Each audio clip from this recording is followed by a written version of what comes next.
अनंत प्रतीक्षा ने लिखा है, प्रणाम। पिछले सूत्र में कहा कि चेतना ही है और कुछ भी नहीं, और यही बात ईशावास्य उपनिषद में कही है। ईशावास्य इदम सर्वम, ये सारा जगत ईश से ही व्याप्त है, हर जगह यही उद्घोष है। आप कुछ कहना चाहेंगे?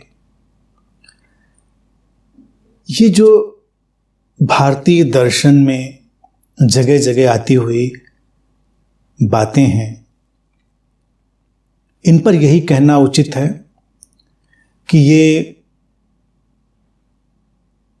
गहराई से उपजे हुए वचन हैं, मानवीय चेतना के गहनतम तलों से उपजे हुए वचन। कभी विज्ञान भैरव तंत्र में एक ढंग से उनकी बात आती है, कभी उपनिषदों में एक ढंग से बात आती है, तो कभी कहीं और किसी अलग ढंग से। शब्द बदल जाते हैं, तरीका बदल जाता है, कॉन्टेक्स्ट बदल जाता है, परिप्रेक्ष्य बदल जाता है, लेकिन वो जो गहनतम उद्घोष है वो वही बना रहता है। एक ही है जिससे ये पूरा जगत व्याप्त है।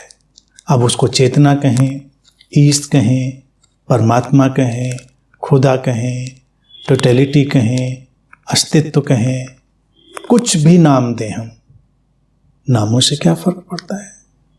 बस इतनी बात जानी गई कि कुछ एक ऐसा अव्याख्य, इनएक्सप्रेसिबल डायमेंशन है, आयाम है, जो हर जगह व्याप्त होता है। उसी से सब कुछ व्याप्त है। सारा जीवन, सारा जगत, ये सारा विस्तार उसी से। और ये बात ही सर्वाधिक मुक्त करने वाली है, एक गहरी मुक्ति की दशा में ले जाने वाली। इससे अधिक और मुक्ति क्या हो सकती है? अगर कोई ये जानता है, फिर कोई द्वेष नहीं, कोई मारामारी नहीं, कोई आपाधापी नहीं, एक शांति प्राणों में उतर आती है। एक ही है तो हम इस अनुभूति के साथ, इस रियलाइजेशन के साथ एक अपने अंदर गहरी उत्तरदायित्व की भावना अनुभव करते हैं। प्रेम का एक अलग तल हमारे लिए खुलता है, जो प्रेम उस तरह का नहीं होता कि ए बी से प्रेम करता है, बी सी से प्रेम करता है। यहाँ कोई ए बी सी रहा ही नहीं। जब एक ही हो गया तो वो एक का जो बोध है, उसके माध्यम से ही प्रेम की एक अनूठी घटना प्रकट होती है, और उसके बिना प्रेम संभव ही नहीं। एक की अनुभूति के बिना कोई भी प्रेम संभव नहीं। वो छद्म होगा, दिखावा होगा, उसकी कोई भी प्रासंगिकता नहीं होगी। तो ये सुंदर है।